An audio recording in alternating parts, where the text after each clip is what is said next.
Salve, salve, galera. Eu sou Wagner Júnior e hoje estou aqui apresentando o programa Coisa de Preto. O que seria coisa de preto? Bom, tem muita coisa que é coisa de preto, né? E tem muita coisa que é coisa de branco. Mas quando a gente coloca que ser humano tem cor, né? O preconceito prevalece, o racismo, né? A intolerância. E a nossa ideia aqui com o nosso programa Coisa de Preto é tentar extrapolar a ideia de que nós, seres humanos, somos divididos por cor, né? E para a gente poder fazer essa discussão, esse debate, eu trouxe aqui dois amigos, né? A Ivanildes, professora, mestre, né, em língua portuguesa, professora aqui na escola 101 de Sobradinho, né? E também eu trouxe um grande amigo, músico, artista, né? Ângelo Macários, que, como caboclo, assim como eu, vai tentar dar uma contribuição nesse diálogo. Bom, como é que funciona esse programa Coisa de Preto? Na realidade, a gente quer realmente, de fato, entender em que situação o preto se encontra, ou o negro se encontra na sociedade brasileira. E para isso, a gente pensou, né, em dois negros ilustres da história da abolição da escravatura aqui no Brasil. Um é José do Patrocínio, que foi um grande jornalista, um excelente poeta, né, que lutava pela abolição dos escravos aqui no Brasil. E esse cara escreveu muito contra a escravatura, defendeu, né, a liberdade dos negros, né, que estavam sendo tratados como escravos, né, e também lutava, ele, assim como também o Luiz da Gama, que era um advogado, que tentava tirar os negros, né, tentava tirar os negros das favelas, desculpa, favela não, da sua condição de escravidão, né, levando para quilombos alguns, né, conseguindo a alforria de outros, mas, em essência, esses dois negros, o que eles de fato queriam é que, além da liberdade dos outros negros, assim como eles, que essas pessoas, esses seres humanos, também tivessem acesso à educação, à moradia, a trabalho, que não fossem apenas jogados, né, fora dos engenhos que há tanto tempo escravizou, e durante tanto tempo, essas pessoas produziram riqueza para pouquíssimas pessoas. Então, essas duas figuras, eles tiveram esse papel na história, né, na nossa história. Aí eu queria saber um pouquinho também da história de vocês, né? Porque a impressão que eu tenho é que o negro hoje no Brasil, para ele ser alguém, ele tem que abrir mão da exclusão e sofrer na cara o preconceito. Aí eu queria saber, começando aqui com a nossa amiga Ivanildes, como é que foi essa trajetória de ser negra, mulher, num país, né, racista como o nosso? Bem, a minha origem, vim de Salvador, nasci no interior da Bahia, mas vim para Salvador muito pequena, com 2 anos. E somos 6 filhos. Meus pais, hoje eu tenho orgulho disso, porque meus pais criaram 6 filhos, todos os 6 têm nível superior, tem um médico na família, que é meu irmão mais velho, e os outros são professores. E, para mim, foi um orgulho muito grande, porque viemos de um bairro periférico de Salvador, da periferia de Salvador. Éramos tidos como metidos, né, porque diante dos outros vizinhos.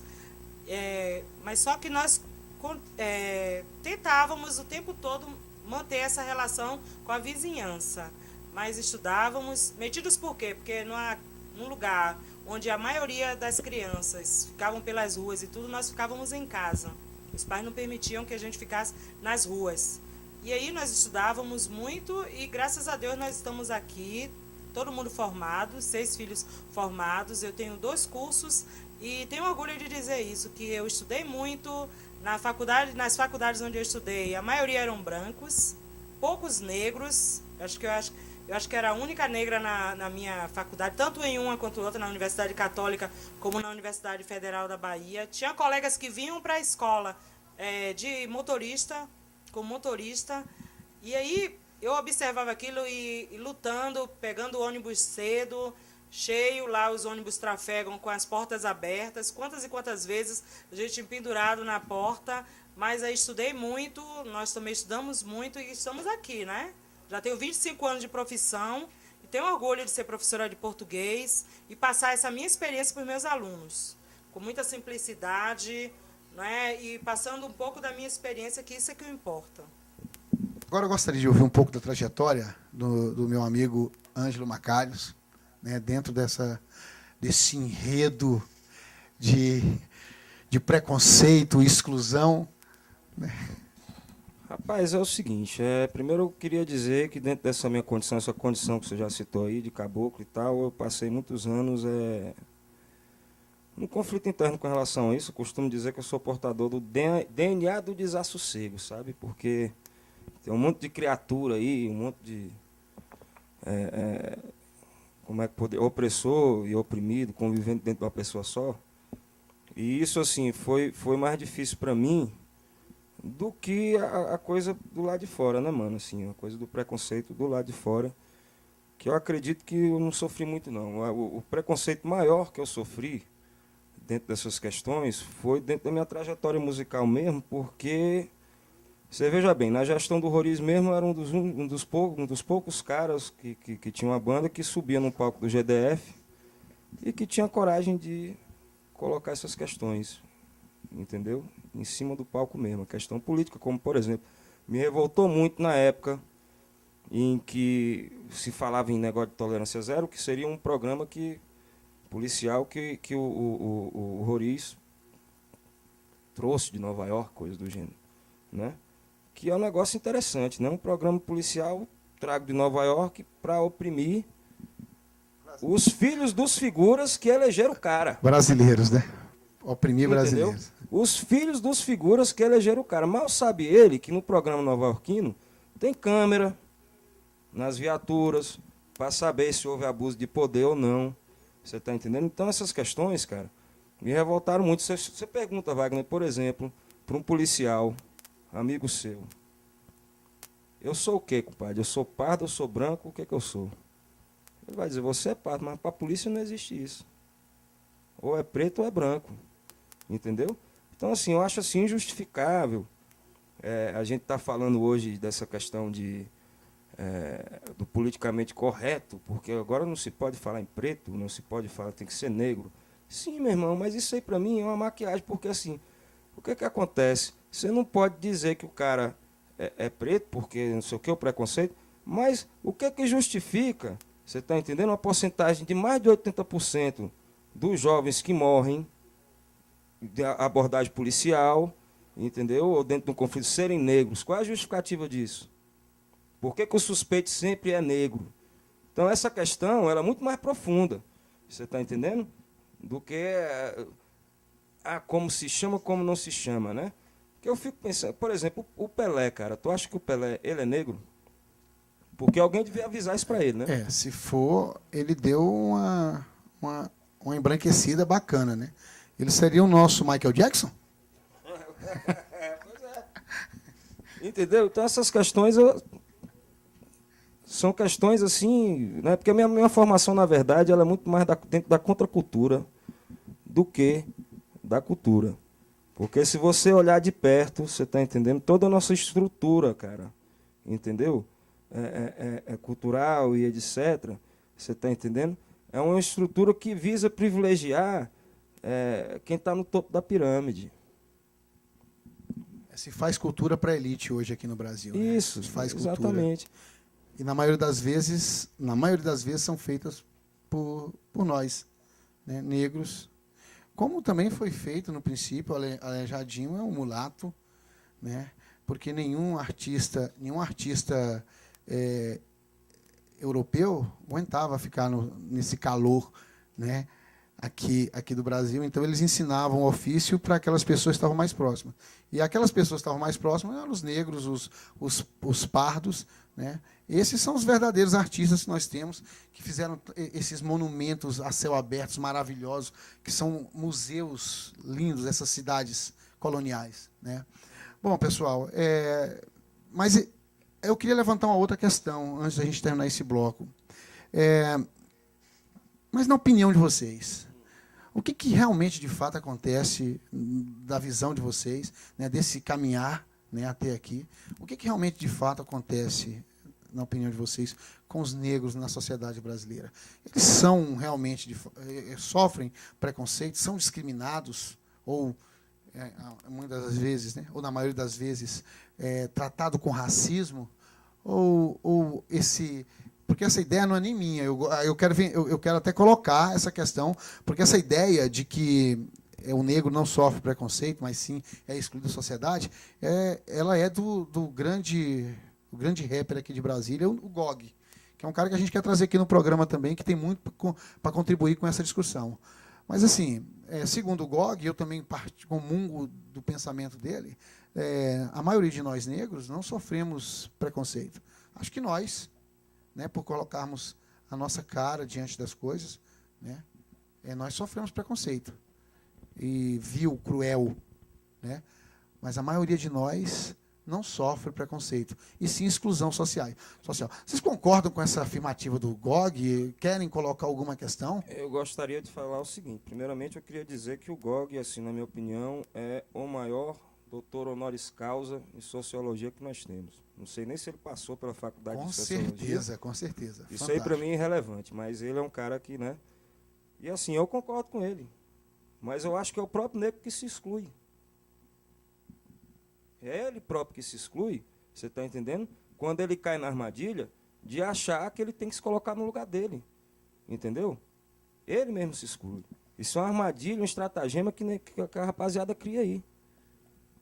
Por exemplo, essa questão das cotas mesmo, é muito interessante. Né? Eu sou um cara, como a gente já pode notar, caboclo. Você está entendendo? De repente eu tenho a minha cota ali, garantida, etc. Mas a gente sabe como as coisas funcionam, né, bicho? De repente, porque o que eu acredito é o seguinte, a questão do preconceito, ela é muito mais social, entendeu? Porque se você é o Pelé, você não sofre preconceito, não, você é o rei do futebol, você é aquele negócio todinho, entendeu? Agora, se você não é, você está entendendo? E está no seu lugar, caiu na armadilha, aí sim. É aquele negócio, se você não se exclui, vão tentar te excluir de qualquer forma. Entendeu? Essa é a armadilha da história. Eu não sei se a Ivanilson quer falar, mas eu só queria comentar o que o Ângelo falou, porque é bem sério. Porque o que eu tenho observado muito na nossa relação nós somos professores, né, Ivanilson?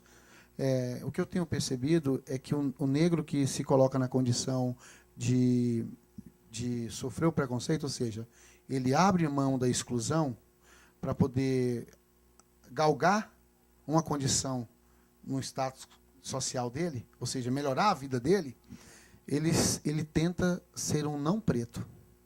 Ele tenta fingir que não é preto, mas ao fingir que não é preto, ele também não consegue ser branco, porque a própria cor da pele denuncia ele. Mas o que a gente percebe muito do que acontece nas nossas salas de aula e aonde a maioria de nós negros estamos atuando, né, de forma a se colocar na condição de sofrer preconceito? É que, na realidade, a gente está se anulando. Mas esse se anular é uma imposição social. Né? Essa é uma imposição social, porque, na realidade, nós, negros, temos que, igual o Ângelo falou muito bem, temos que estar no nosso lugar. E o nosso lugar é a margem do branco. E quando eu falo branco, eu falo poder. Né? Porque o poder não chega para a nossa condição. E isso é muito triste porque é a forma mais vil. Eu não colocaria,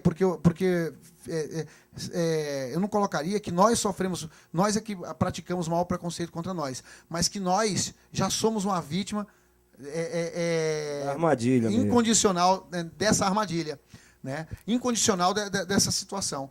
Nós, quando aceitamos o preconceito, nós deixamos de ser branco, ou deixamos de ser negro, para fingir sermos branco.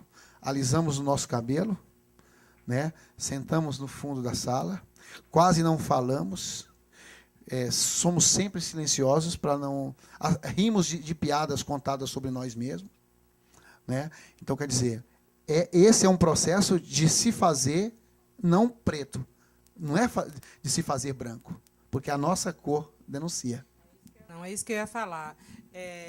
Observo muito isso, a questão em sala de aula, o comportamento, né? Nesses 25 anos que eu trabalho como professora, eu vejo isso muito e eu alerto os alunos com relação a isso, para não se tornarem os coitadinhos, porque eu sou pobre, preto da periferia. Imagina se todos os pobres, pretos e da periferia ficassem nessa mesma condição, né, de coitados. Então, ficaria muito difícil. Então, cada vez mais eu chamo a atenção para isso, esse alerta, que é importante que a pessoa saiba que, se você melhorar a sua condição, você terá muito mais poder de voz. Não é? Você vai ser o porta-voz da sua condição. Então, é importante que você melhore cada vez e... não tem jeito, é a educação que faz isso. É esse papel. É algo que você não precisa pagar, né, altas somas para ficar numa escola particular, mas a escola pública tem isso também. Então, é pela educação que você consegue também melhorar a sua condição, né, social. Bacana, bacana. Mire aqui em mim. Massa. Bom, nós vamos terminar então aqui o primeiro bloco, né, para tomar só uma aguinha aqui e a gente continuar de novo. Mas é isso aí, galera. Negro que está nos ouvindo, que está nos vendo agora. A cor da pele é um detalhe. A consciência, ela não tem cor, porque dentro dela, né, estão todas as cores, inclusive da sua dignidade. Vamos lá, velho, porque na realidade quem faz a hora somos nós. O nosso momento, o momento realmente de fato a gente se impor na sociedade, é esse agora, em que nós temos uma oportunidade de nos fazer seres humanos. Valeu? Vamos lá então tomar uma aguinha rapidão?